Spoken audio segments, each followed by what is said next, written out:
Ayo, silakan dimulai oleh kelompok satu, nanti saya nambahin belakangan penjelasan.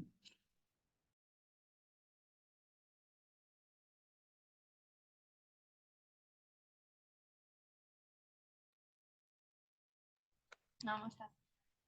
Bismillahirrahmanirrahim. Assalamualaikum warahmatullahi wabarakatuh. Waalaikumsalam warahmatullahi wabarakatuh. Waalaikumsalam warahmatullahi wabarakatuh. Alhamdulillahirrabbilalamin. Wabihi nasta'inu ala umurid dunia waddin. Wassalatu wassalamu ala asrafil anbiya'i wal mursalin. Sayyidina wa maulana Muhammadin. Wa ala alihi wa sahbihi ajma'in. Amma ba'd. Rabbi shrah li sadri wa yassir li amri. Wahlul uqdatam min lisani yafqahu qawli.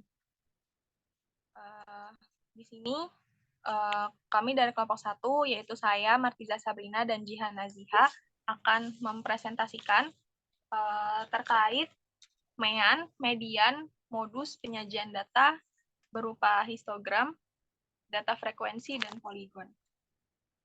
Tema besarnya yaitu ukuran tendensi sentral. Boleh next slide.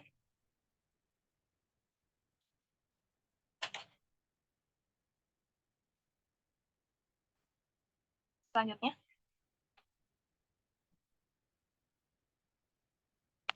Ya, ini ukuran tendensi sentral secara umum diartikan sebagai pusat dari distribusi, meliputi MEAN, MEAN itu rata-rata, median nilai tengah, modus yaitu nilai yang sering muncul dan sejenisnya. Bentuk datanya ini ada 2 bentuk, yaitu data tunggal dan juga data berkelompok. Data tunggal ini sampelnya kecil, sebaran sampelnya itu kecil, frekuensi sampelnya itu kecil. Sedangkan data berkelompok adalah data tunggal yang sudah dikelompokkan dalam bentuk distribusi frekuensi yang nanti akan disampaikan. Next slide. Baik, selanjutnya materi terkait MEAN, median, dan modus akan disampaikan oleh Jihan. Kepada Jihan, dipersilakan. Baik, terima kasih, Martiza.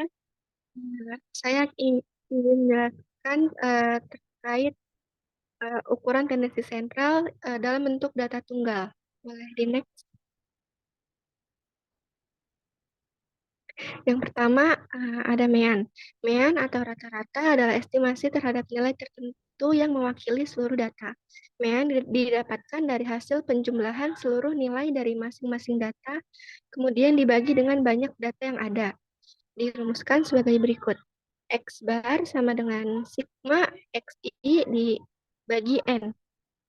XI ini merupakan hasil penjumlahan seluruh nilai dari masing-masing data, dan N adalah banyak data yang ada.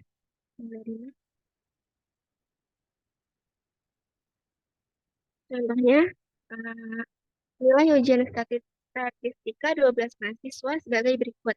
62, 65, 58, 90, 75, 79, 82, 91, 75, 75, 76, dan 95. Maka nilai MEAN-nya yaitu menggunakan rumus yang tadi, yaitu X bar sama dengan sigma XI dibagi N. X sama dengan 62 ditambah 65 ditambah 58 ditambah 90 ditambah 75 ditambah 79 ditambah 82 ditambah 91 ditambah 75 ditambah 75 ditambah ini 76 harusnya, maaf salah, dan ditambah 95 kemudian dibagi dengan banyaknya data yaitu 12. Maka hasilnya yaitu 922 dibagi 12 sama dengan 76,83. Maka nilai MEAN-nya adalah 76,83. Selanjutnya ada median. Median adalah nilai tengah dari kumpulan data yang telah diurutkan dari urutan yang terkecil sampai yang terbesar maupun sebaliknya. Apabila jumlah data ganjil, maka nilai median ialah satu nilai yang berada di tengah urutan. Namun apabila jumlah data genap, maka mediannya adalah hasil penjumlahan dua nilai yang berada di tengah urutan data, kemudian hasilnya dibagi dua. Rumusnya sebagai berikut. ME sama dengan X dalam kurung N per 2 plus 1 jika N ganjil. Lalu jika N-nya genap, rumusnya ME sama dengan X dalam kurung N per 2 ditambah X sama dalam kurung N per 2 plus 1 dibagi 2. Boleh di next.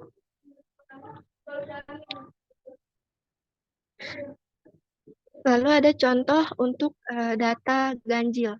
Datanya masih sama dengan data contoh sebelumnya, tapi dikurangi supaya jumlahnya ganjil. Nah, karena median yang ini ganjil, maka rumus yang digunakan adalah rumus data ganjil, yaitu ME sama dengan X dalam kurung N per 2 plus 1 sama dengan X dalam kurung 11 per 2 plus 1 sama dengan X 12 per 6. Nah, X ini itu artinya data ke, berarti data ke-6. Dihitung dari data yang pertama yaitu 58 sampai data ke-6. 58, 62, 65, 75, 75, 75. 75 yang ketiga. Ini merupakan data ke-6. Berarti mediannya adalah 75. Boleh di next slide.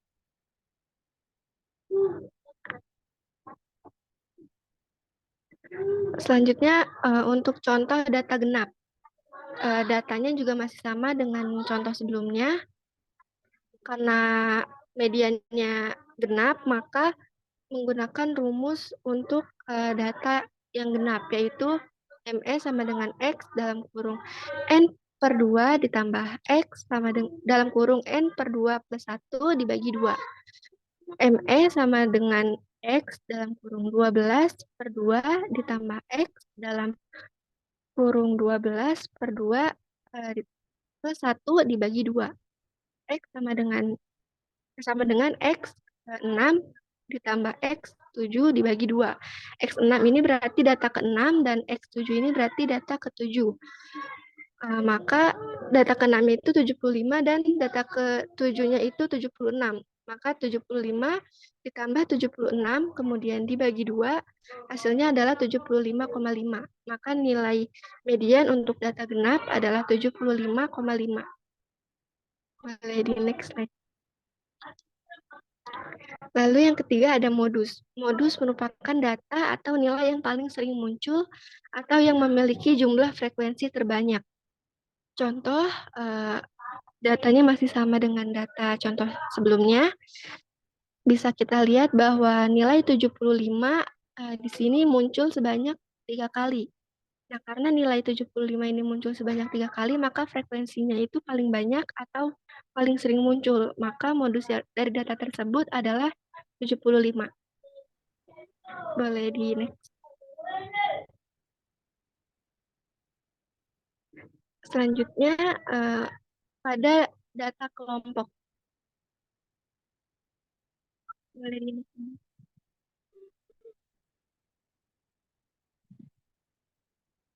Data kelompok yang pertama itu MEAN. Di sini ada tabel. Yang di tabel ini terdapat kolom nilai, kolom F kecil atau frekuensi, lalu kolom nilai tengah atau X, lalu kolom F dikali X atau frekuensi dikali dengan nilai tengah. Nah, sebelum menentukan nilai MEAN-nya, saya akan menjelaskan bagaimana cara mendapatkan nilai tengah atau X, yaitu dengan menjumlah yang ada di kolom nilai, yaitu 45, kemudian dibagi 2, yaitu 45 ditambah 50, kemudian dibagi 2, maka hasilnya adalah 47,5. Begitupun dengan data seterusnya. Lalu untuk kolom F dikali X itu tinggal dikali saja kolom frekuensi dengan nilai tengah. 4 dikali 47,5 maka hasilnya 190. Dan begitu seterusnya sampai data yang terakhir. Nah, untuk mencari nilai MEAN, rumusnya adalah X bar sama dengan sigma F dikali X dibagi sigma F. Nah, sigma F dikali X ini hasilnya diperoleh dari jumlah hasil penjumlahan yang ada di kolom F dikali X. 190 ditambah 214 ditambah 476 ditambah 1965 ditambah 2216,5 ditambah 1550 ditambah 167 ditambah 89,5. Maka hasilnya adalah 6868. Begitupun sigma F didapatkan dari hasil penjumlahan yang ada di kolom yang ada di kolom frekuensi. 4 ditambah 4 ditambah 8 ditambah 30 ditambah 31 ditambah 20 ditambah 2 dan ditambah 1. Maka hasilnya adalah 100. Lalu tinggal kita masukkan saja ke dalam rumus, yaitu 6868 dibagi 100. Maka hasilnya 68,68. Maka nilai meannya adalah 68,68. Boleh di next.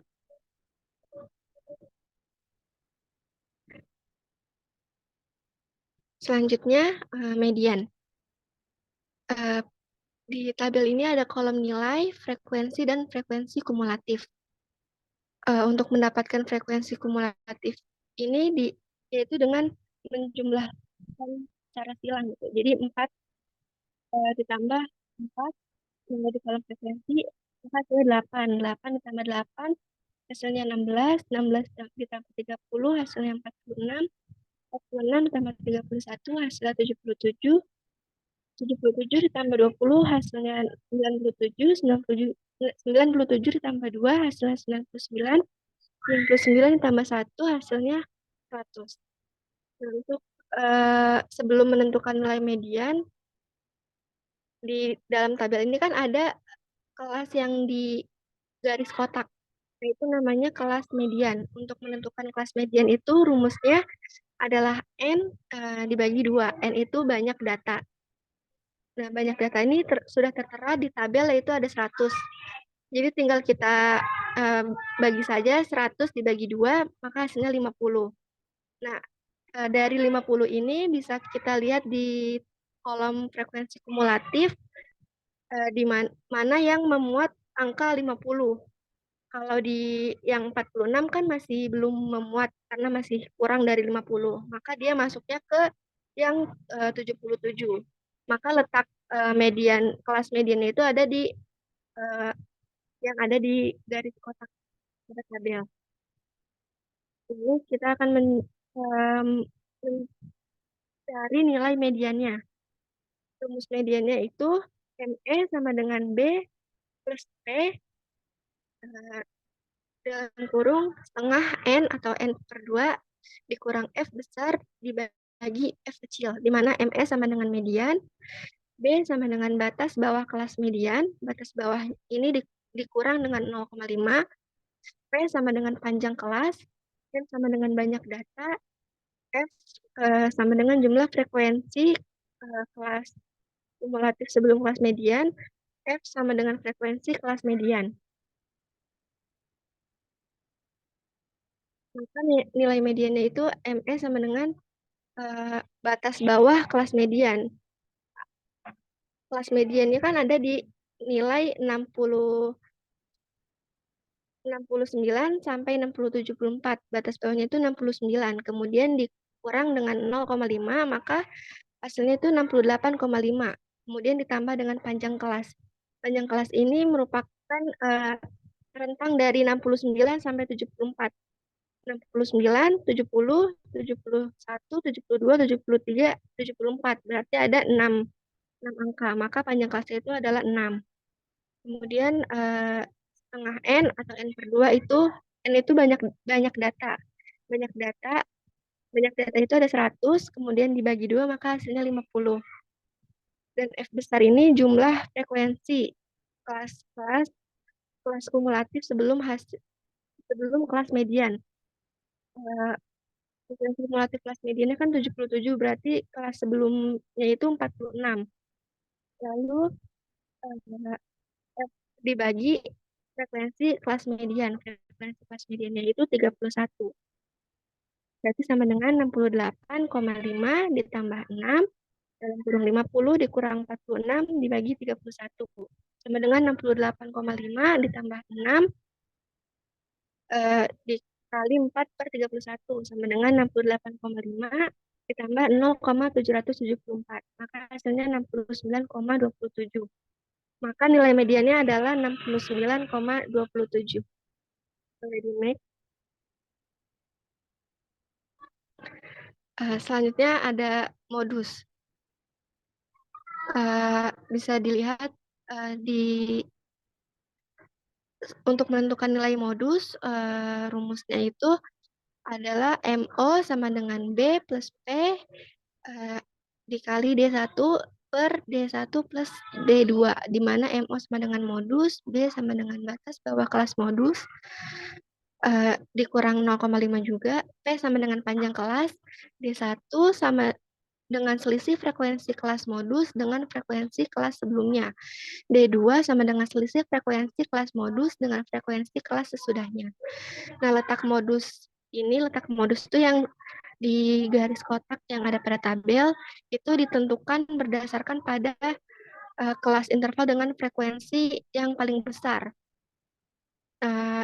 Bisa kita lihat di tabel, frekuensi yang paling besar itu adalah 31, maka letak modusnya ada pada nilai 69 sampai 74 atau yang di garis kotak. Maka modusnya yaitu B batas bawah kelas modus yaitu 69, kemudian dikurang 0,5, maka hasilnya 68,5 ditambah panjang kelas. Panjang kelasnya 6. Kemudian dikali dengan D1. D1 itu selisih frekuensi kelas modus dengan frekuensi kelas sebelumnya, yaitu 31 dikurang dengan 30. Dibagi D1 ditambah dengan D2. D2 ini selisih frekuensi kelas modus dengan frekuensi kelas sesudahnya, yaitu 31 dikurang 20. Lalu MO sama dengan 68,5 ditambah 6 dikali 1/12. Maka hasilnya adalah 69. Maka nilai modusnya adalah 69. Boleh di next. Baik, cukup penjelasan saya. Saya kembalikan ke Martiza. Baik, terima kasih kepada Jihan atas penyampaiannya. Selanjutnya saya akan memaparkan materi mengenai penyajian data. Nah, tadi kan di awal Jihan sempat maparin kalau sempat ditunjukin di slide ada data nilai ujian 12 mahasiswa gitu kan. Nah, itu kan datanya hanya bentuk data mentah gitu. 12 nilai itu berantakan, belum diurutkan, dan itu berantakan gitu, maksudnya kita susah gitu kan buat menganalisisnya. Nah, maka dari itu ada yang namanya penyajian data. Penyajian data ini merupakan upaya untuk menampilkan atau memaparkan data yang kita dapatkan secara visual. Nah, kenapa kita harus menggunakan penyajian data ini? Penyajian data ini digunakan untuk mempermudah kita dalam proses pemahaman dan juga menganalisis data yang jumlahnya banyak. Kalau tadi 12 data doang, mungkin kita masih bisa yang analisis langsung gitu. Tapi kalau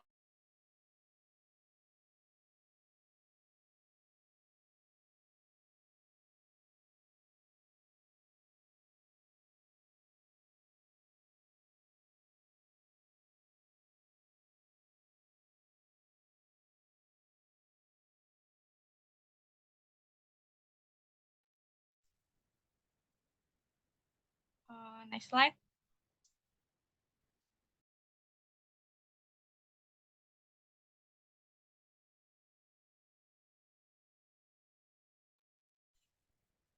Selanjutnya adalah salah satu dari bentuk penyajian data di sini adalah distribusi frekuensi. Distribusi frekuensi ini merupakan salah satu cara penyajian sekelompok data hasil pengukuran yang didasarkan pada penyebaran skor dan banyaknya individu yang mendapatkan skor tersebut di dalam suatu tabel. Dan distribusi frekuensi ini juga terbagi menjadi dua, yaitu distribusi frekuensi tunggal dan distribusi frekuensi kelompok. Selanjutnya.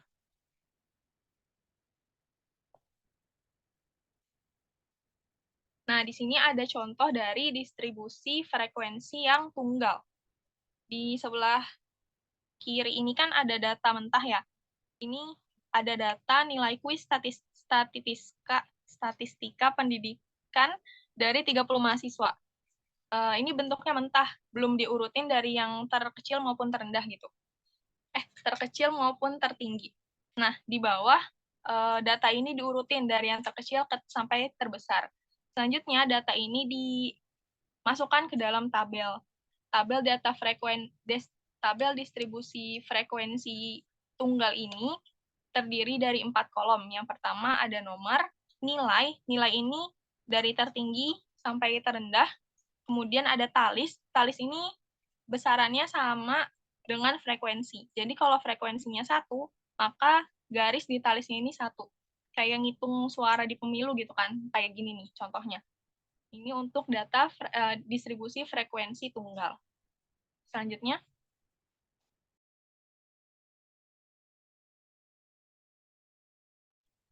Selanjutnya adalah data frekuensi kelompok. Ini sebelum kita masuk ke bagaimana cara menyusunnya, di sini ada komponen-komponen yang ada di dalam distribusi frekuensi kelompok. Yang pertama ada kelas interval. Nah, kelas interval ini dicari, nanti kita bakal nyari dulu apa namanya ini dia. Kita bakal nyari panjang kelas intervalnya. Jadi dari 83 sampai 89 ini kita nggak bisa asal main taruh aja gitu. Tapi kita harus cari tahu dulu nih berapa intervalnya dan kelas intervalnya itu berapa. Selanjutnya di sini ada ujung bawah. Di nomor 3, 69 ini ujung bawah dan 75 ini adalah ujung atas. Selanjutnya ada titik tengah kelas interval. Titik tengah kelas interval ini adalah nilai yang membagi kelas interval sama besar. Jadi, cara menentukan titik tengah kelas interval ini adalah setengah dikali dengan ujung bawah dan ujung atas. Contohnya, kita pakai data nomor 1. Nilainya itu nilai 83 sampai nilai 89. Jadi, untuk menentukan titik tengahnya, setengah dikali dengan 83 ditambah 89. Hasilnya adalah 86. Jadi titik tengah kelas intervalnya adalah 86. Selanjutnya adalah batas bawah kelas interval. Tadi kan ada ujung bawah ya. Nah, ini namanya batas bawah. Jadi beda ujung bawah dengan batas bawah. Kalau batas bawah ini, cara menentukannya adalah setengah dikali dengan ujung bawah ditambah nilai sebelumnya. Contohnya, nomor 1 di sini ada nilai terendahnya itu berarti ujung bawahnya ini di nomor 1 adalah 83. Jadi setengah dikali dengan 83 ditambah nilai sebelumnya. Sebelum 83 itu kan 82 ya. Jadi setengah dikali dengan 83 ditambah 82. Nah, itu merupakan cara dari menentukan batas bawah. Sedangkan kalau batas atas kelas interval ini caranya setengah dikali ujung atas dan nilai sesudahnya. Jadi setengah dikali dengan 89 ditambah 90. Ini, jadi ini komponen-komponen yang harus dicari di data di distribusi frekuensi kelompok. Next slide.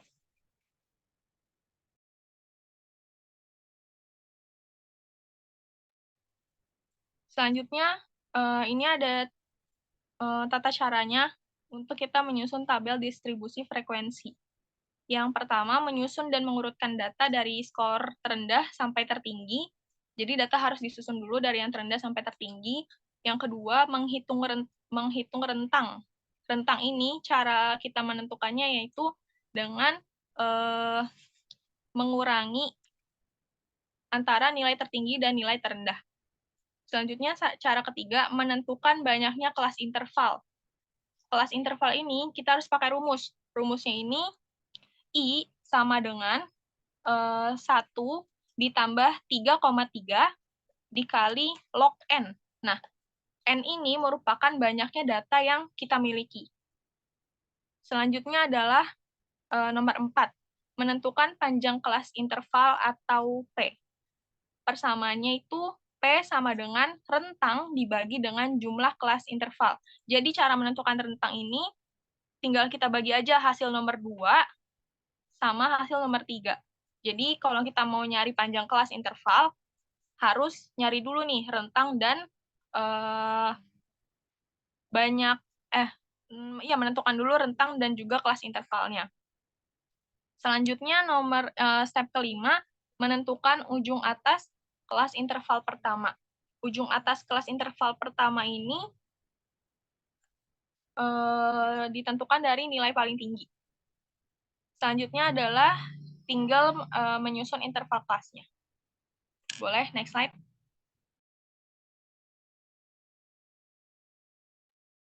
Nah, di sini ada contoh penyajian datanya. Ada 60, ada hasil ujian ya, nilai ujian 60 mahasiswa di mata kuliah statistika. Nah, pertama kita harus menyusun dan mengurutkan datanya. Di sini datanya sudah diurutkan, nilai terendah 65 dan nilai tertinggi itu 92. Cara kedua kita harus menghitung range. Range itu sama dengan rentang ya. Cara menghitung rentang tadi nilai tertinggi dikurangi dengan nilai terendah. Di sini nilai tertingginya adalah 92. Dikurang dengan nilai terendah yaitu 65. Jadi range-nya yaitu 27. Rentangnya adalah 27. Selanjutnya, yang ketiga, menghitung banyaknya kelas interval. Ini rumus yang tadi ya, I sama dengan 1 ditambah 3,3 dikali log N. N-nya ini karena datanya ada 60, jadi dikali log 60. Kalau kita lupa cara ngitung log, bisa di kalkulator ya teman-teman, langsung masukin aja rumusnya. Nah, berarti di sini intervalnya 1 ditambah 3,3 dikali log 60. Sama dengan 1 ditambah 3,3 dikali log 60 ini 1,778. Maka intervalnya sama dengan 6,868. Tapi karena dibulatkan, jadi intervalnya adalah 7. Boleh next slide.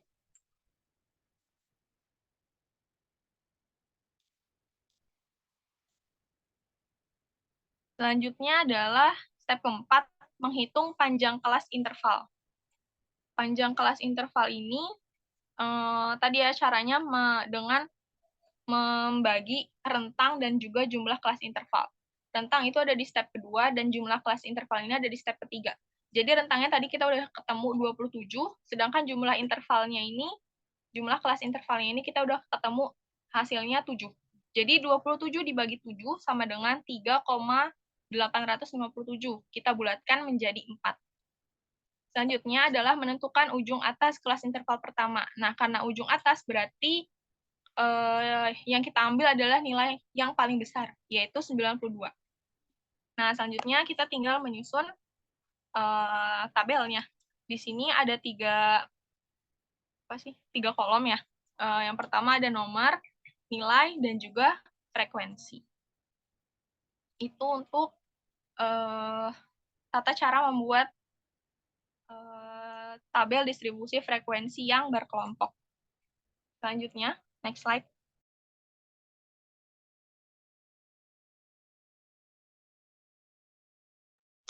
Selanjutnya ada histogram. Nah, kalau histogram ini merupakan penyajian data yang bentuknya adalah grafik. Data yang telah disajikan dalam distribusi frekuensi yang tadi sudah kita bahas, ini bisa kita sajikan dalam bentuk histogram. Histogram itu apa? Histogram itu adalah diagram kotak berbentuk balok gitu, yang lebarnya menunjukkan interval kelas atau panjang kelas. Jadi horizontal itu menunjukkan panjang kelas atau interval kelas, sedangkan batas-batas tepi kotak merupakan batas bawah dan batas atas. Jadi kan apa nih namanya? Kotak itu kan ada ujung kanan dan ujung kiri ya. Nah, ujung-ujung itu menunjukkan batas bawah dan batas atas. Sedangkan tingginya itu menunjukkan frekuensi. Tingginya ini berarti vertikalnya ya. Vertikalnya ini menunjukkan frekuensi. Boleh, next slide.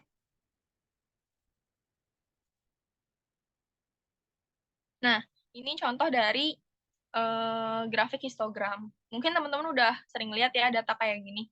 yang bentuknya kotak-kotak kayak gini. Boleh selanjutnya?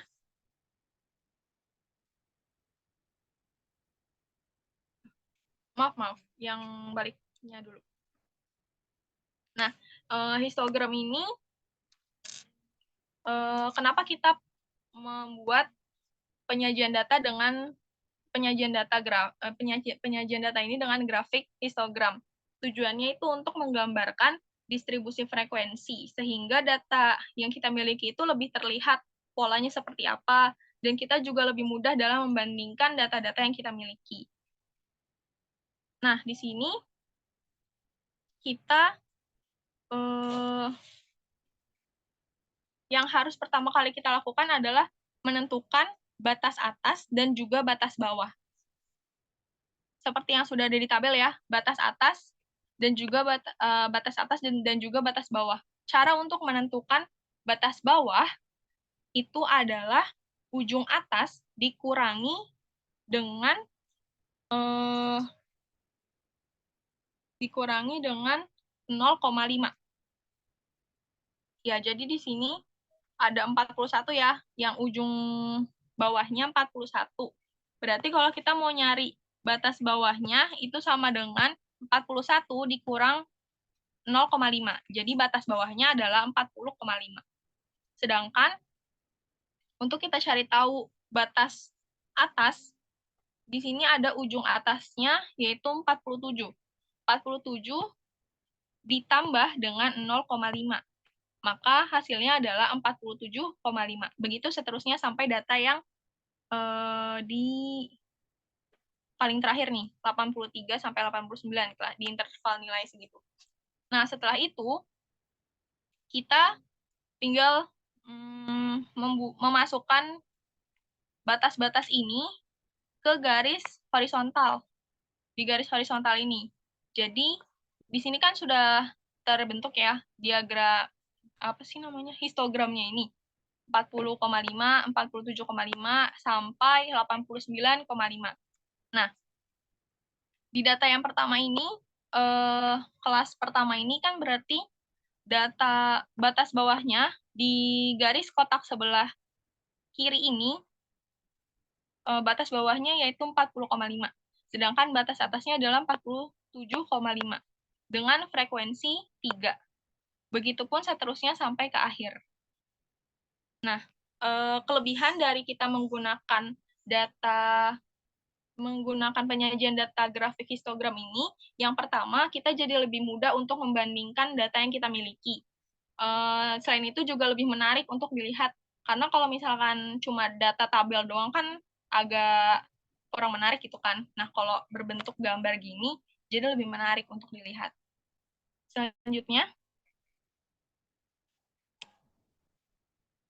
Selanjutnya adalah grafik poligon. Grafik poligon ini sama kayak tadi ya, data yang telah disajikan dalam bentuk distribusi frekuensi dapat disajikan dalam bentuk poligon, yaitu diagram garis yang menggambarkan pola data. Selanjutnya.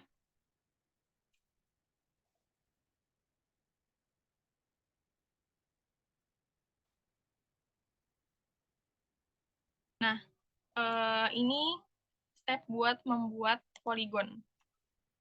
Yang pertama, kalau tadi di histogram itu pertama kali harus kita tentukan adalah batas atas dan batas bawah, berbeda halnya dengan poligon. Yang harus kita lakukan pertama kali adalah menentukan nilai tengah. Nilai tengah ini kita tentukan dengan cara menentukan ujung atas ditambah ujung bawah dibagi 2. Ujung atas kalau interval nilai yang pertama itu 41 sampai 47. Jadi 41, 42, 43, 44, 45, 46, 47 ditambah lalu dibagi 2. Nah, karena ini ganjil ya, ada 7 data, maka kita lebih gampang buat ngambil nilai tengahnya. Jadi nilai tengahnya adalah 44. Setelah itu, kita langsung bisa menuliskan nilai tengah ini di sumbu X horizontal. Kemudian kita menentukan frekuensi setiap nilai tengah. Boleh next slide? Nah, ini bentuk datanya. Jadi yang pertama, kita buat titik-titiknya dulu nih. Tadi data pertama kan nilai tengahnya di garis horizontal ini, di fx ini, nilai tengahnya ini berarti 44. Terus kelas interval kedua nilai tengahnya 51 sampai ke kelas interval yang ke-7 ya, yang terakhir itu 86. Kita sesuaikan dengan garis yang vertikalnya, berapa frekuensinya. Di sini contohnya nilai tengah 4, frekuensinya 3. Begitupun seterusnya sampai nilai tengah 86 dengan frekuensi 4.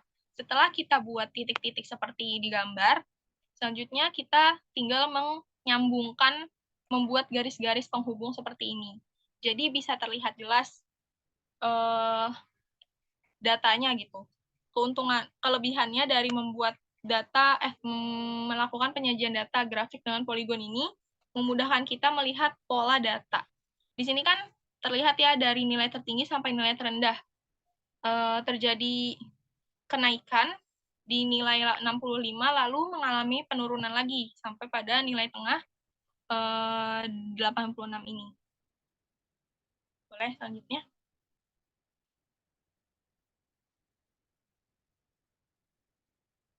Ya, ini sumber yang kita ambil dari buku dan juga dari YouTube. Selanjutnya.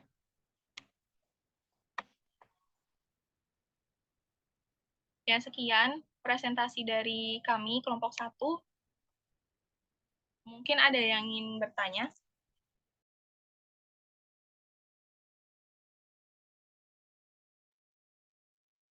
Alhamdulillah, Bapak izin.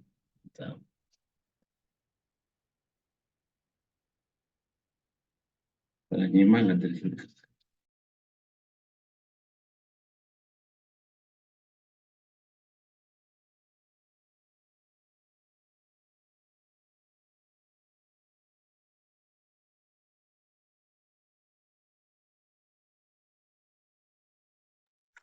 Jika ada yang ingin bertanya, boleh melalui chat atau langsung raise hand juga boleh.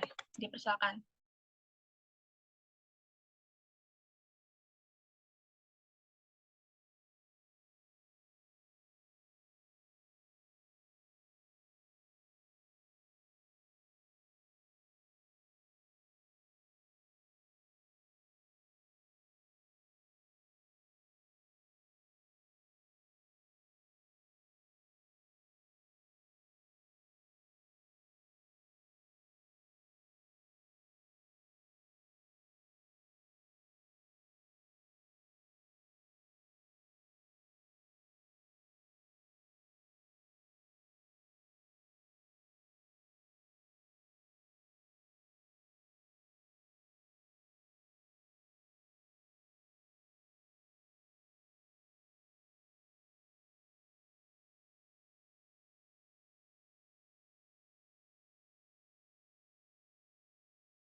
Ustadz, ini gimana? Ditutup aja atau gimana? Terus mau nanya, maksudnya izin bertanya Martiza. Ya, boleh. Silakan. Tadi di contoh tadi kan ada tulisan, tadi di itu ada tulisan ujung bawah dan ujung atas. Itu ada caranya nggak, ada rumus-rumusnya buat nyari ujung atas, ujung bawah gitu? Oke. Bentar ya, Ren. Makasih pertanyaan.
Ini saya coba jawab pertanyaan dari Rena ya, terkait ujung atas dan juga ujung bawah. Mungkin Fauzia boleh minta tolong di share screen lagi PPT-nya.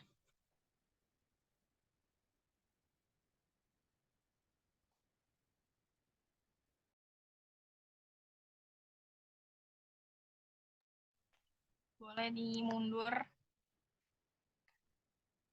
sampai ke data frekuensi, distribusi frekuensi.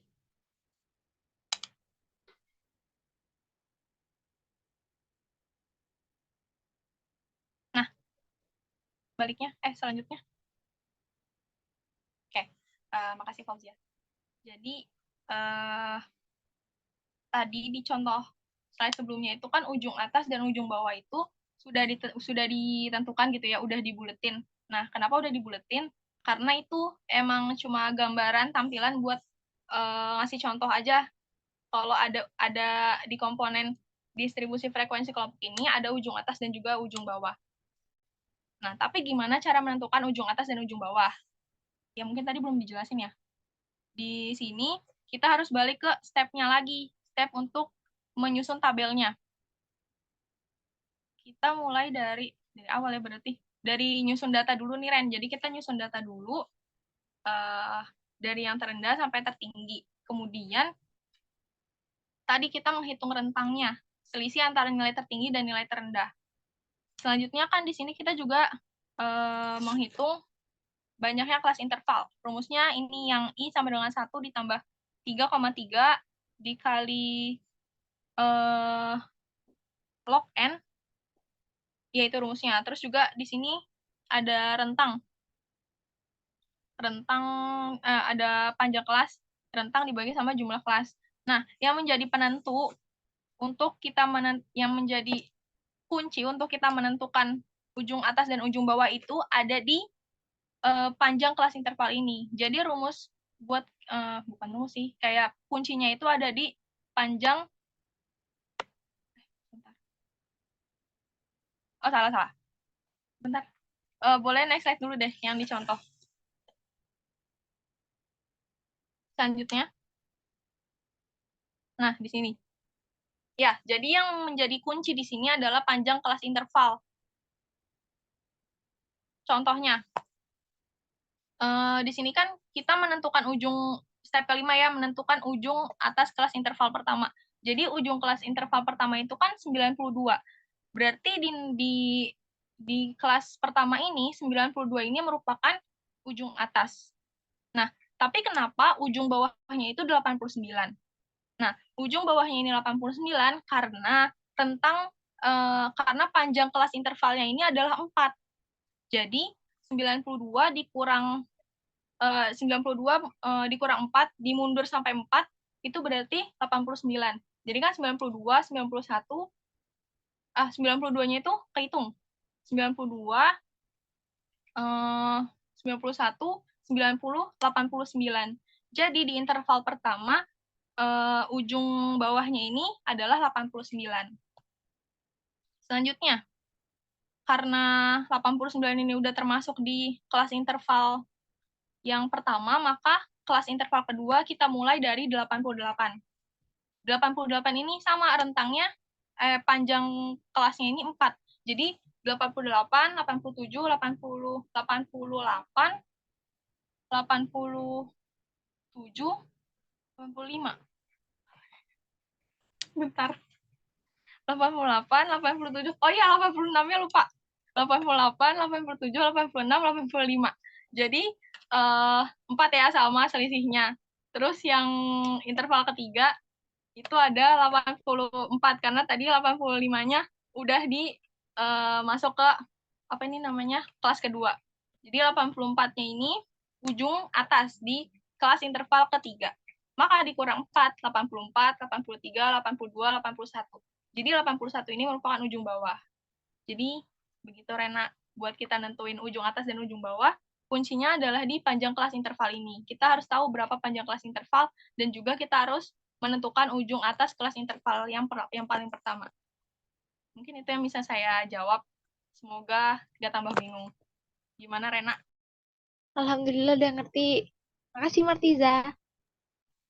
Alhamdulillah, makasih juga. Mungkin ada yang mau ditanya lagi, teman-teman?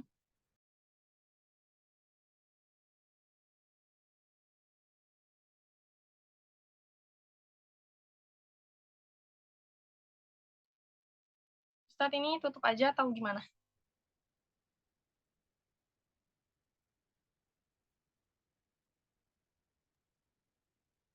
Udah nggak ada yang nanya? Oke, bismillahirrahmanirrahim. Saya tambahin beberapa penjelasan penting terkait dengan perkuliahan kita. Jadi,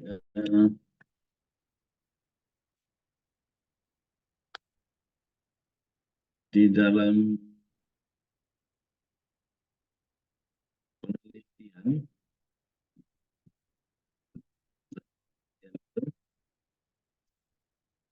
sebelum mengolah data ini kan kalau yang disampaikan Martiza dan Jani kan mengolah data, kita memahami ada data. Jadi pengantar sebelum ke situ, yang kita sebut dengan data penelitian.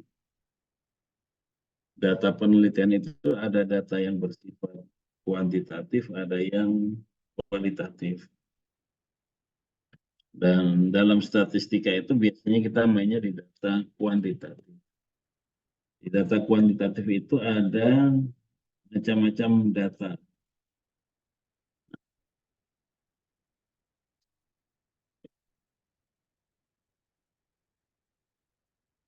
Ada data yang, kalau itu saya share screen aja ini supaya ditambah.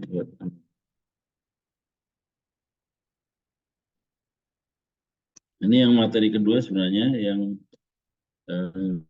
kita lewatkan, menyimak dengan sekarang. Jadi penelitian merupakan cara ilmiah untuk mendapatkan data yang valid. Untuk mendapatkan data yang valid tersebut, maka peneliti harus terlebih dahulu mengetahui macam-macam data. Ada data kualitatif, ada data kuantitatif. Jadi Anda harus pahami bahwa data itu adalah satu hasil dari sebuah proses penelitian. Dapatlah data. Kemudian sesudah data diperoleh itu kan data masih mentah kemudian diolah. Nah, salah satunya tadi yang dijelaskan oleh Mas Zia dan Asia. Tapi kita harus pahami bahwa data itu ada data kualitatif, ada data kuantitatif. Data kualitatif itu berhubungan dengan kategorisasi, karakter, bentuknya kata-kata. Misalnya wanita itu cantik, pria itu tampan, itu kata-kata itu. Jadi satu deskripsi itu bisa jadi data, tapi bentuknya kualitatif. Sementara data kuantitatif itu data kuantitatif adalah data yang berbentuk angka.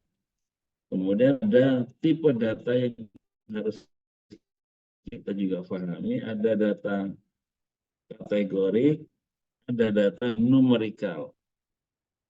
Nah, kategori tadi itu adalah data-data yang sifatnya kualitatif tadi itu, kategorikal. Ada data numerikal. Data numerikal itu data yang berbentuk angka.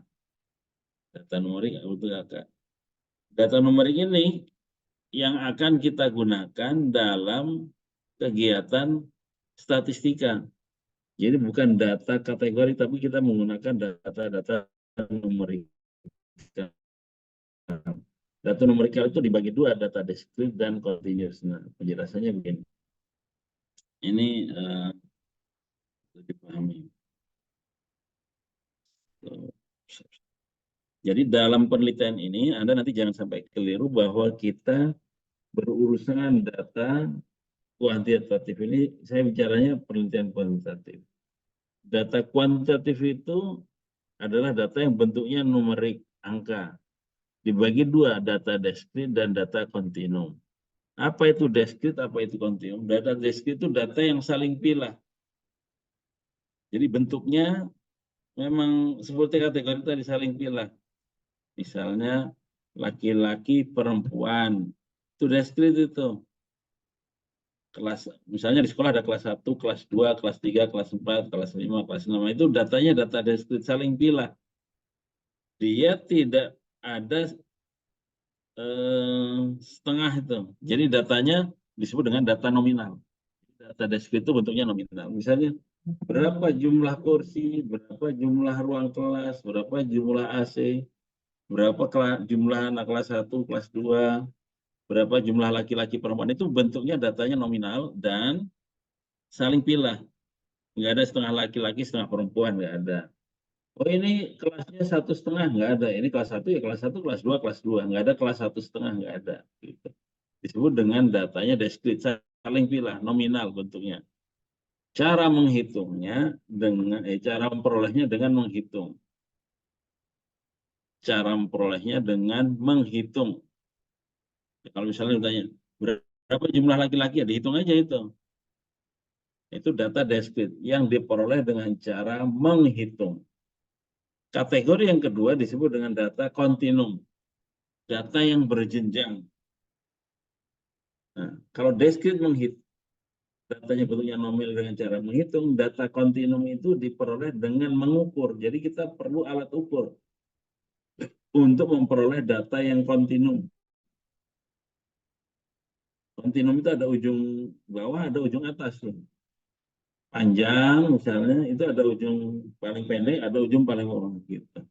Motivasi ada yang paling rendah, ada yang paling tinggi. Itu datanya kontinum. Kemudian misalnya berat, itu data kontinum itu. Nah, data kontinum ini dibagi 3. Ordinal, interval, rasio. Jadi kita akan berurusan dengan statistika yang berkutat pada 4 data ini, Pak Jensen. Nominal, ordinal, interval, rasio. NOIR. Nominal, ordinal, interval, rasio. Apa beda ketiganya ini? Kalau tadi nominal itu datanya diperoleh dengan cara menghitung, membilang. Nah, yang kedua data ordinal. Datanya ini berbentuk ranking, berurut. Data nominal adalah data kuantitatif yang bentuknya angka, tapi menunjukkan tingkatan. Misalnya ranking 1, ranking 2, ranking 3, 1, 2, 3. Bentuknya urutan, di mana jarak antar data tidak selalu sama. Misalnya ranking 1 nilainya 99, ranking 2 98, ranking 3 nilainya 90, kan jauh itu. Jadi jarak antar data tidak sama. Itu disebut dengan data ordinal.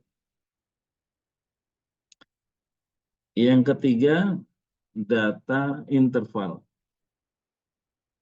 Data interval. Apa Aisyah Cahyani? Data interval. Oke. Jadi, data interval ini juga diperoleh dengan cara mengukur. Jadi harus ada alat ukurnya.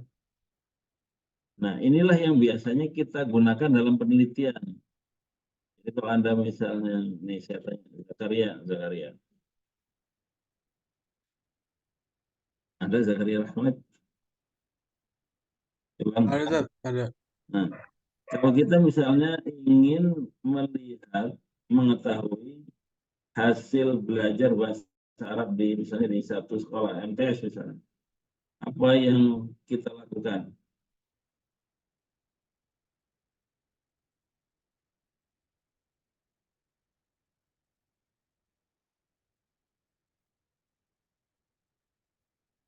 Kita ingin mengetahui hasil belajar bahasa Arab di satu MTS. Apa yang dilakukan?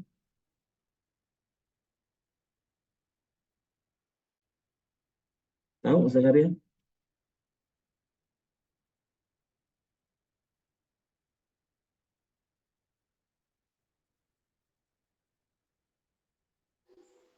Kenapa Ustaz? Iya, Felisa, apa Felisa? Afwan tadi nggak terlalu dengar pertanyaannya. Kalau kita ingin mengetahui data hasil belajar bahasa Arab di satu MTS misalnya, apa yang kita lakukan?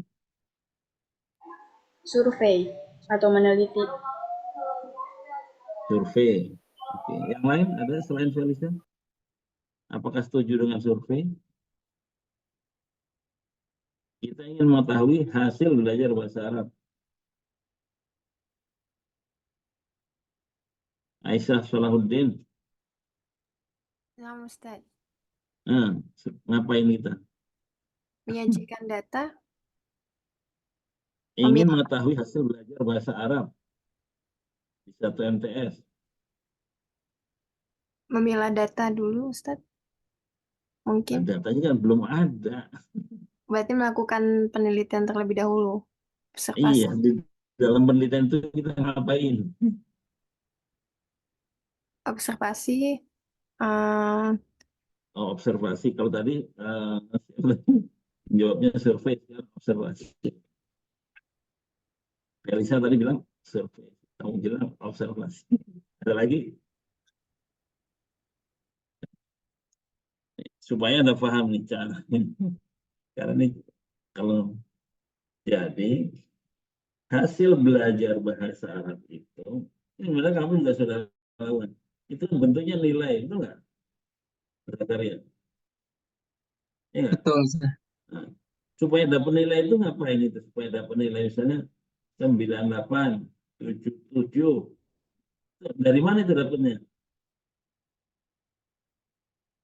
Ujian. Hah? Hasil jawaban yang Jawab benar apa Ustaz. dia? Iya, jawab apa dia? Mengikuti ujian. Diuji, Ujian. Ustaz. Nah, ujian Diuji. itu apa bentuknya? Yang diberikan saat ujian itu apa? Soal. Evaluasi hasil belajar, Ustadz. Soal. Atau tes. Nah, gitu. Jadi kalau kita ingin mengetahui hasil belajar, kita kan harus mengukurnya. Alat ukurnya disebut dengan tes hasil belajar. Kita tidak bisa misalnya ingin mengetahui hasil belajar, kemudian kita kamu udah paham materi kemarin belum? Udah, kemudian kamu kasih 100. Kan nggak bisa begitu. Nggak bisa survei begitu, nggak bisa. Atau di observasi ini, kayaknya anak pinter ini, kasih nilai 100, kan nggak bisa. Paham nggak? Jadi nggak bisa misalnya kita ingin mengetahui hasil belajar, kita melakukan survei atau melakukan observasi. Mungkin, ya nggak bisa. Harus ada tesnya. Nah, tes itu adalah alat ukur gitu, untuk memperoleh data hasil belajar. Oke, itu bentuknya tes objektif misalnya, atau tes alat ukur lah itu. Soal-soal bentuknya. Oke, sekarang saya Fatimah Zahra. Kalau tadi kan hasil belajar Fatimah. Sekarang misalnya kita ingin mengetahui kemampuan anak membaca bahasa Arab misalnya. Yang kita lakukan apa? Dia bisa baca apa belum? Yang kita lakukan, kita kan harus kasih nilai itu. Yang kita lakukan adalah apa, Fatimah? Fadilah?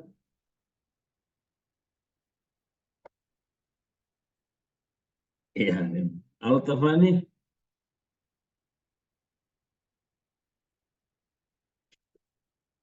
Intan? Ya, Ustadz. Jangan bingung-bingung. Kalau kita pengen nilai, dapat nilai anak itu bisa baca apa enggak, kita harus suruh ngapain dia? Suruh baca, suruh tes baca, namanya tes membaca. Udah bingung. Kamu udah bisa baca belum? Kan kita harus tes dulu dia, nilainya berapa, dia kan suruh baca. Kan beda dengan tes soal tadi itu. Nah, tes membaca ini kita sebut tes kinerja, tes performa. Gitu, tes performa. Jadi tes itu ada dua. Ada tes keterampilan, ada tes pengetahuan tuh. Jadi beda kan, cara memperoleh datanya beda. Enggak juga kita bisa survei. Kalau survei, kamu udah bisa baca, sudah, kamu kasih nilai 100. Ya salah itu datanya, enggak valid itu. Atau kamu lihat-lihat dari jauh gitu di observasi, kayaknya udah bisa baca, dikasih nilai 90, nggak bisa begitu, Salahuddin Aisyah. Gitu.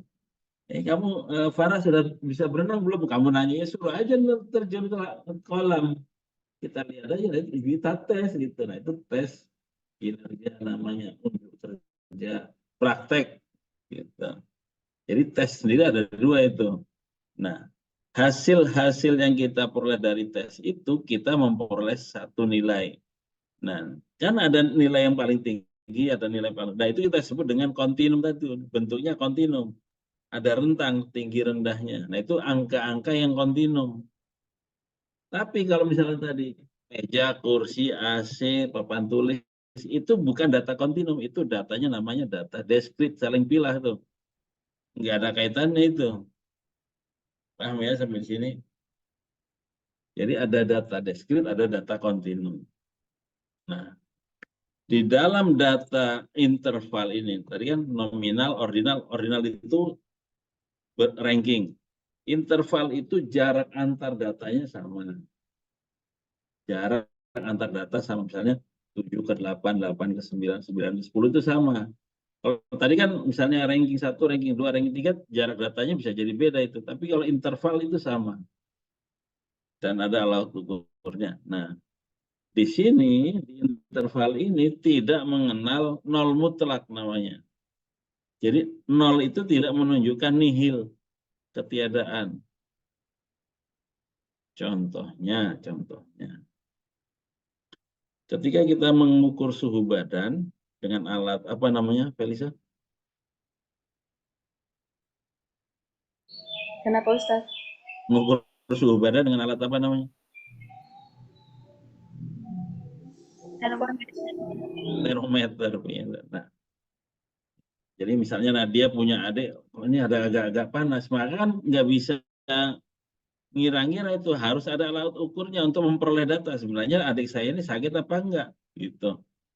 Harus pakai alat ukur untuk memperoleh datanya. Maka digunakanlah alat ukur itu yang kita sebut dengan termometer. Kemudian diukurlah dengan termometer itu, dapatlah angkanya 38. Oh, berarti kita mengambil kesimpulan dia ini sakit, gitu kan. Harus dokter. Nah, termometer itu alat mengukur derajat kepanasan atau kedinginan. Nah, Nadia Nur Aziza, kalau es itu kan titik beku itu kan 0 derajat ya Nadia ya. Ya. 0 derajat ya kan, betul kan? Es itu 0 derajat ya, betul. Ya. Nah, 0 derajat itu ada suhunya nggak? 0 itu 0. Minus. Hah? Ada nggak suhunya?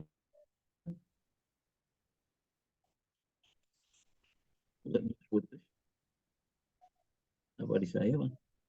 Faras, coba suaranya cek. 0 derajat itu ada suhunya nggak, Faras? Ada Ustaz. Ada berapa?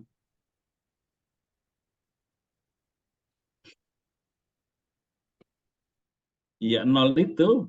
0 Ustaz. Lah ya 0 derajat. Maka kita sebut 0 itu bukan 0 mutlak. Gitu. Bukan menunjukkan nihil. Nah, jadi data interval itu ada nolnya tapi tidak menunjukkan 0 mutlak, 0 nihil. Yang lain misalnya, saya contoh. Jadi 0 dalam derajat itu tidak menunjukkan bahwa tidak ada suhu. Ya ada, yaitu 0 derajat. Suhu minus juga ada. Misalnya kita melakukan survei. Sekarang baru saya lanjut ke survei ini. Kalau tadi kan ada tes pengetahuan, kemudian ada tes unjuk kerja atau tes keterampilan, tes praktek. Nah, sekarang saya ke survei. Jadi alat pertama tadi tes, sekarang survei.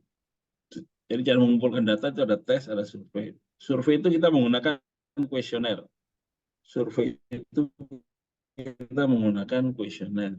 Misalnya ada pertanyaan ke Faras Malik ini untuk mengukur motivasi belajar. Kita melakukan survei dengan kuesioner, bentuknya kita ada pertanyaan begini, pernyataan biasanya. Motivasi belajar statistik. Saya masuk ke ruang kelas sebelum dosen masuk. Saya ulangi lagi. Saya masuk kelas sebelum dosen masuk. Pilihan jawab dari selalu, sering, kadang-kadang tidak pernah. Yang jawabannya kan yang terakhir kan tidak pernah. Kalau Faras Malik menjawab tidak pernah kan? Apakah itu menunjukkan bahwa Faras Malik tidak punya motivasi belajar? Jawabannya tidak pernah ini. Gimana? Cahyani? Kalau Faras menjawab tidak pernah itu menunjukkan nol atau apa itu?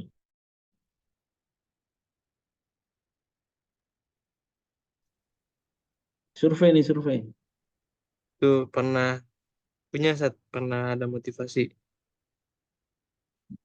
Ada, iya. Buktinya dia masih masuk kelas. Iya. Iya Sat. Buktinya Meskipun, masih iya, ngisi apa form. iya. Masih dengerin Ustaz. Ya itu maksud saya. Jadi jawaban tidak pernah itu meskipun kelihatannya tidak pernah itu nol, tapi bukan menunjukkan nol mutlak ketiadaan. Maka dalam survei itu biasanya skornya adalah 1 sampai 4 atau 1 sampai 5. Kita menggunakan skala Likert. Kita tidak mengatakan tidak pernah itu dengan angka 0 gitu. Karena dalam data interval itu tidak ada nol mutlak. Paham sampai sini, paham? Jadi data interval itu tidak mengenal nol mutlak. Ingat, nominal, ordinal, interval. Interval itu dari tes. Saya udah jelasin misalnya panjang lebar tentang statistik. Kemudian di ujung saya tanya, jadi yang nggak paham tentang ini apa? Terus dia nggak ada yang paham sama sekali. Misalnya dia jawab nggak ngerti gitu. Misalnya itu juga bukan menunjukkan bahwa Gading nggak ngerti sama sekali. Cuma aja pas pertanyaannya sulit jadi nggak terjawab gitu. Tapi bukan berarti menunjukkan bahwa nggak ada pengetahuannya sama sekali, enggak gitu. Jadi kita pahami misalnya PS dan sebagainya itu masuk ke dalam data-data interval. Meskipun ada juga yang mengatakan ya nilainya nol ya nol mutlak berarti nggak bisa gitu. Tapi dalam pemahaman kita bahwa mengukur pengetahuan itu bukan berarti begitu setelah ini nggak ada pengetahuan sama sekali, nggak, cuma pas yang dipelajari beda gitu. Tapi menunjukkan bahwa ada ukuran-ukuran yang kita bisa pahami bahwa ukuran itu tidak menunjukkan nihilisme. Nah, itu datanya data interval namanya. Data interval. Bedanya apa dengan rasio? Bedanya apa dengan rasio? Data rasio itu ada nol mutlak. Data rasio itu ada nol mutlak. Diperoleh dengan cara mengukur, kemudian ada kontinum, ada urutan tadi berjenjang. Bedanya dengan interval adalah rasio itu ada nol mutlak. Makanya rasio ini data yang paling matematis ini. Jadi ada setengahnya, bisa dikurang, bisa dibagi, dan seterusnya. Itu datanya data rasio. Angka-angka matematika itu angkanya angka-angka rasio.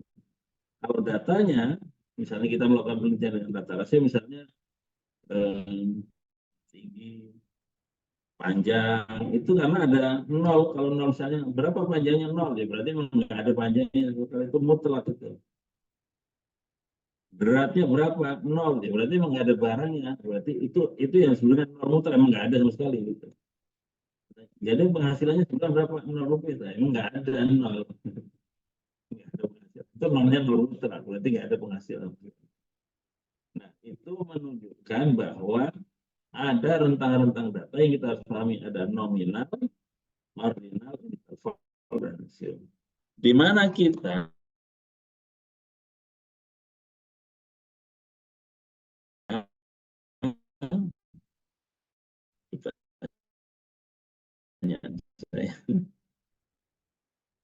saya ingin tunjukkan.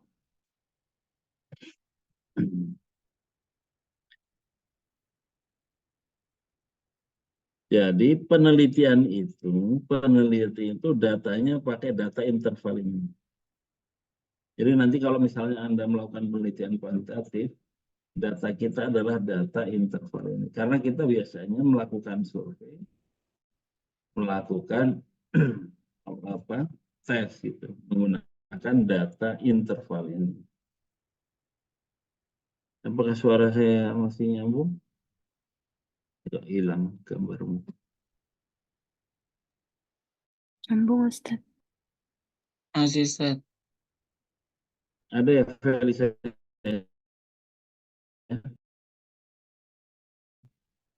Oke. Jadi tadi apa yang dijelaskan oleh siapa tadi? Martiza sama siapa tadi? Jihan. Hari ini presentasi. Jihan ya? Nah, Jihan. itu kenapa ada kelas interval dan lain. Karena mau kita datanya data interval itu. Distribusi frekuensi kelas interval. Karena kita mainnya di interval ini. Kalau data kita tadi nominal, nggak bisa diolah-olah seperti yang dilakukan oleh Martiza dan Nazia tadi. Gitu. Karena kita mainnya di data interval. Jadi penelitian kita itu ada di sini. Nah, kalau dalam statistika nanti kita pahami ini dibagi dua. Ada nominal ordinal interval rasio. Ini statistikanya disebut dengan statistika non parametrik. Yang di sini disebut dengan statistika parametrik. Jadi kalau data kita bentuknya data nominal dan ordinal dalam penelitian, maka kita menggunakan statistikanya non parametrik.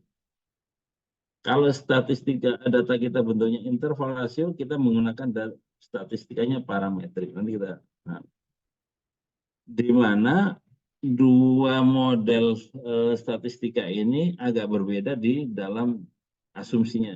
Nah, saya tambahkan penjelasannya.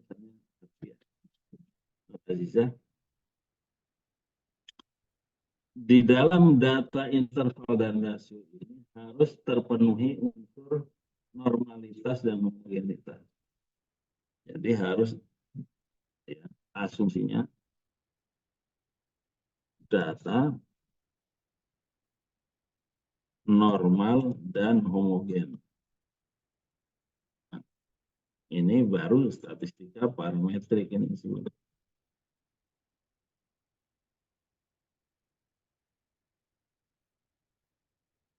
Parametrik. Asumsinya data normal dan homogen. Nah, inilah yang akan kita uji nanti. Kita akan melakukan uji normalitas, akan uji homogenitas karena kita mainnya statistika parametrik. Apa itu statistika parametrik akan saya jelaskan besok pertemuan ke depan. Insya Allah itu saya akan kaitkan dengan metode penelitian. Sampai di sini ada yang mau ditanyakan? Mudah-mudahan dipahami. Jadi ada 4 jenis data tadi itu. Apa Nanda Aura?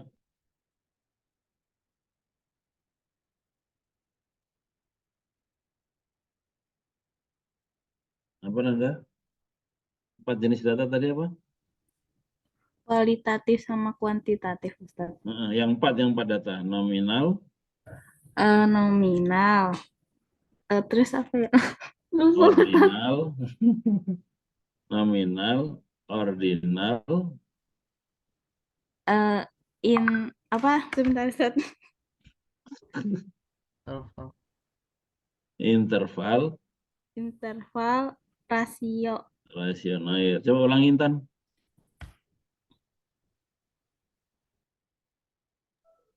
Nominal, ordinal, interval, sama rasio, Ustaz. Oke. Taufik, apa itu data nominal? Data yang diperoleh dengan cara Menghitung.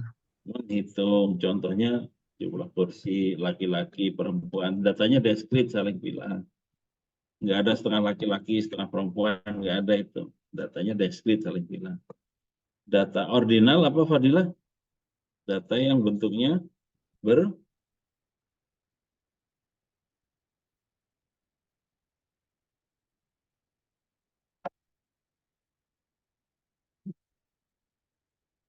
data apa?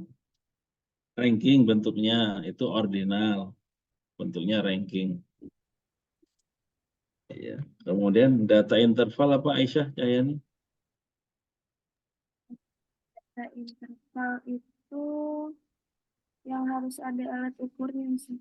Iya, data yang diperoleh dengan cara mengukur jarak antar data sama. Tidak ada nol mutlak. Ya.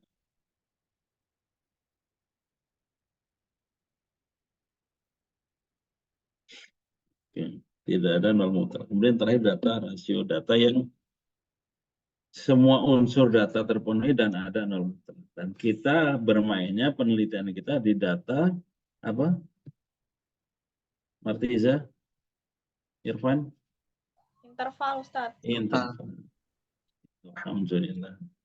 Cara memperoleh data tadi itu kalau kita ingin mengetahui pengetahuan dengan tes. Tes itu ada dua, ada tes pengetahuan, ada tes Keterampilan. keterampilan praktek. Itu tesnya beda itu. Nanti bagaimana pengukurannya? Ya.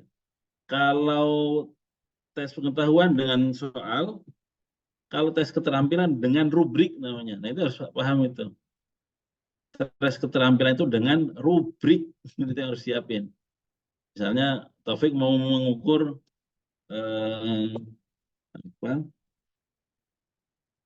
kualitas bacaan Al-Quran mahasiswa asrama Sunan Giri. Nah, itu pakai rubrik itu.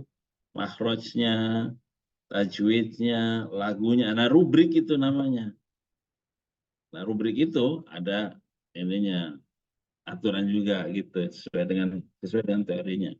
Jadi kalau tes unjuk kerja, tes keterampilan dengan rubrik. Kalau tes pengetahuan dengan. Kalau kita ingin mengukur sesuatu yang lebih psikologis, motivasi, sikap, nah itu pakai survei gitu. Kalau kita ingin mengukur perilaku, mengetahui data perilaku dengan observasi, nah, gitu. Pelan-pelan nanti kita sambil diskusi. Anda mikir-mikir, kalau nggak ngerti nanti tanyakan, kita diskusikan. Alhamdulillahirabbil alamin. Nanti mau nanya, akan ya, Tuan. Tadi kan kata Ustadz kalau buat penelitian pakai datanya itu yang interval ya.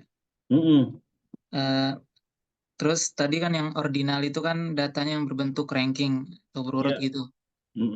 Dan jarak antar datanya itu tidak selalu sama. Ya. Sedangkan tadi yang di interval itu jaraknya itu jarak datanya selalu sama. Ya. Jadi kalau seandainya penelitian kita itu tentang nilai siswa itu kan tidak sama jaraknya itu gimana? Sedangkan Ya, pakai datanya itu. Kalau dari soal tes kan sama. Misalnya nilai soal ya, bukan ranking ya. Kamu nanyakan ranking apa nilai hasil belajar?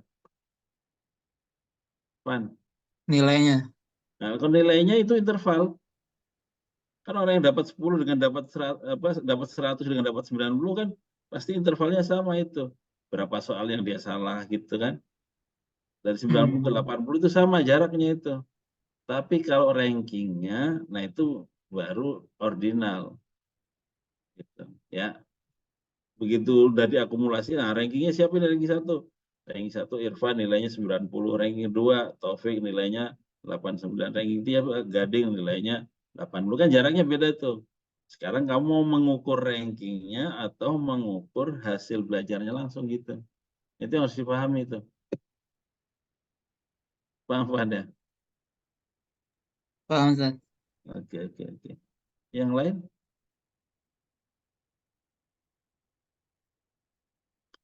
Penelitian kuantitatif itu lama di menyusun soal.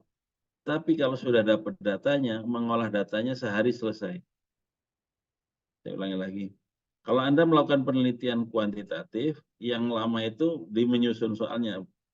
Menyusun soal kan harus formulasi kebetulan kamu bagi dapat datanya, diolahnya sebentar selesai. Tapi kalau penelitian kualitatif, dari awal sudah mulai bisa mengumpulkan data, proses analisisnya lebih panjang. Masing-masing punya kelebihan, masing-masing punya kekurangan. Gitu. Yang penting kamu mengerti cara melakukannya, sama-sama enak gitu. Yang suka kualitatif bisa dari awal mengumpulkan data. Tapi kalau kuantitatif harus kelar dulu instrumennya, baru bisa ngambil data. Penelitian kualitatif misalnya tentang sastra. Sebelum kamu maju ke Ustadz untuk mengajukan judul, kamu sudah bisa melakukan penelitian dulu. Yang saya ingin teliti karya sastra ini. Jadi sudah bisa ngumpulin data dulu. Jadi begitu ngadep, ditanya oleh Ustadz calon pembimbing, apa yang kamu titik? Saya temukan yang 1, 2, 3. Itu sudah bisa dapat. Itu kalau kualitatif. Tapi kalau kuantitatif, harus konsultasinya instrumennya dulu, baru ke lapangan ambil data. Nah, itu bedanya. Jadi masing-masing harus dipahami metodologi pengumpulan data. Ya, insyaallah minggu depan kita tambahkan lagi penjelasannya. Terima kasih. Assalamualaikum warahmatullahi wabarakatuh. Waalaikumsalam. Assalamualaikum warahmatullahi wabarakatuh. Waalaikumsalam warahmatullahi wabarakatuh. Syukran. Syukran, Ustaz. Afwan.